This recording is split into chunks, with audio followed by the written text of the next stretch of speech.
En ce temps-là, Jésus disait à ses disciples, « Vous avez appris qu'il a été dit, tu aimeras ton prochain et tu haïras ton ennemi. Eh bien, moi je vous dis, aimez vos ennemis et priez pour ceux qui vous persécutent, afin d'être vraiment les fils de votre Père qui est aux cieux. Car il fait lever son soleil sur les méchants et sur les bons. Il fait tomber la pluie sur les justes et sur les injustes. En effet, si vous aimez ceux qui vous aiment, quelle récompense méritez-vous?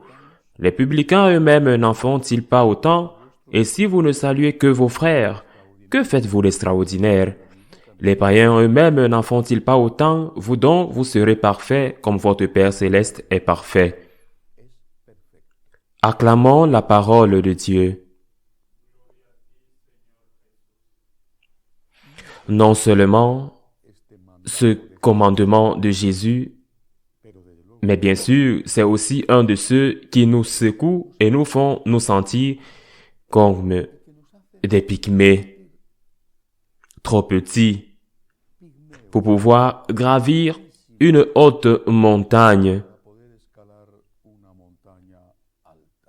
Cela semble au-dessus de nos forces, même trop. Cela semble impossible. Comment pouvons-nous aimer nos ennemis? Comment pouvons-nous faire le bien s'ils nous ont fait du mal? Et je ne me réfère pas à des choses plus ou moins petites. Bon, les petites blessures de la vie, une personne que vous n'aimez pas, une personne qui vous a critiqué.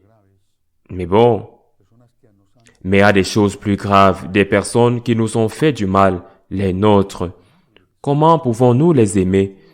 Comment pouvons-nous leur faire du bien?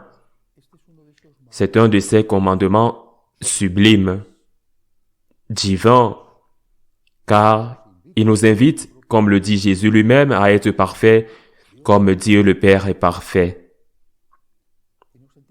Et nous nous sentons si petits, si insignifiants, si incapables. Que devons-nous faire? Certains pensent que ce que nous devons faire, c'est verser de l'eau sur le vin, c'est-à-dire abaisser les exigences de Dieu, manipuler les mots, dire qu'en réalité le Seigneur voulait dire autre chose, et ils le font avec tout. Ce sont de véritables porteurs d'eau ou porteurs d'eau. Le bon vin de l'Évangile est continuellement mélangé à de l'eau qui abaisse les degrés et le rend vraiment impossible à boire. Mais il y a une autre voie, comme le disait Saint Jean-Paul. Saint Jean-Paul II. Deuxièmement, qu'il y avait deux choses, deux façons d'escalader une montagne. L'une était de faire disparaître la montagne, enfin, je suppose, avec des explosifs puissants. Cela la transformerait en une plaine. Et l'autre était de monter pas à pas sur la montagne. Un pas à la fois, un pas à la fois. On ne peut pas monter la montagne d'un seul coup. Même le meilleur alpiniste n'en est pas capable. Un pas à la fois, faire un pas. Peut-être faut-il se reposer. Faire un autre pas. Peut-être que tu pourrais faire 3 pas de suite et puis une autre pause. Et petit à petit, tu vas gravir la montagne. C'est ce que nous devons faire, un pas après l'autre. Nous n'allons pas pouvoir devenir des héros extraordinaires qui donnent des choses à leurs plus grands ennemis, mais un pas après l'autre. Par exemple, commençons par l'autre chose de relativement simple que le Seigneur demande aussi. Prie pour tes ennemis. Prie. Pourquoi ne pas commencer par ça? Identifions les ennemis pour savoir qui sont les personnes que je n'aime pas. Ennemis ou ennemis, petits ennemis ou grands ennemis, qui sont les personnes que je n'aime pas. Celui-là m'a fait du mal. Celui-là a dit des choses sur moi. Que devons-nous commencer à faire? Prier pour eux. Seigneur, je te demande pour cette personne une aide. Aide cette personne. Et que devons-nous demander pour eux? Eh bien, ce que nous devons pour nous, ce que nous demandons pour nous, la conversion. Seigneur, aide cette personne à se convertir. Nous demandons pour nous. Seigneur, aide-moi à me convertir. Aide-moi à être meilleur. Et nous demandons pour eux, aide Seigneur, cette personne à être meilleure. Qui fait cela? Très peu.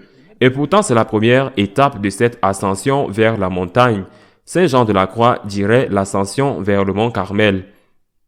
Étape par étape. Donc, la première étape de cette ascension vers la montagne, priez pour ceux qui vous déplaisent. Demandez pour eux, demandez leur conversion, qu'ils réalisent le Seigneur du mal qu'ils font, qu'ils cessent de le faire. Ensuite, nous pouvons faire un autre pas. Le pas suivant pourrait être, je prends la résolution que si un jour j'en ai l'occasion, je ne ferai pas de mal à cette personne. Je ne rendrai pas le mal pour le mal. C'est le deuxième pas. Et ne pas rendre le mal pour le mal, alors le troisième pas viendra. Rendre le bien pour le mal. C'est le plus haut niveau. Mais commençons par le plus petit. Prier pour nos ennemis. Quand nous prions pour les personnes qui nous font du mal, il y a là déjà une conversion dans notre cœur. On ne peut pas garder rancune à quelqu'un pour qui on prie. Prions pour leur conversion, pour qu'ils se rendent compte du mal qu'ils font à l'Église, du mal qu'ils font à certaines personnes, à nous, à notre peuple, à notre pays, au monde. Et puis, si un jour je peux, parce que sûrement ce n'est pas à notre portée, nous n'aurons pas cette possibilité, mais si un jour je peux, je ne vais pas rendre le mal pour le mal. Et puis, pour arriver à l'extrême de Dieu, à la perfection de Dieu, qui rend le bien pour le mal, et qui continue à nous aimer, nous qui sommes pécheurs, mais tout cela n'est possible qu'avec une prémisse, comme tout ce qui est difficile. Même le facile, ce n'est possible qu'avec une prémisse, avec une condition. Nous avons besoin de l'aide de Dieu. Commençons par là. Seigneur, aide-moi. Je suis un pygmée, un tout petit garçon sans force. Comment puis-je gravir la montagne de la sainteté? Comment puis-je être parfait comme toi? Seigneur, aide-moi. Aide-moi. Si tu ne m'aides pas, c'est tout simplement impossible. Aide-moi, Seigneur. Je veux être un saint. Je suis conscient que je ne le suis pas. Je suis conscient que je suis loin. Mais aide-moi, Seigneur. Fais le miracle de ma conversion pour que je puisse même aimer mon ennemi comme tu m'aimes. Ainsi soit-il.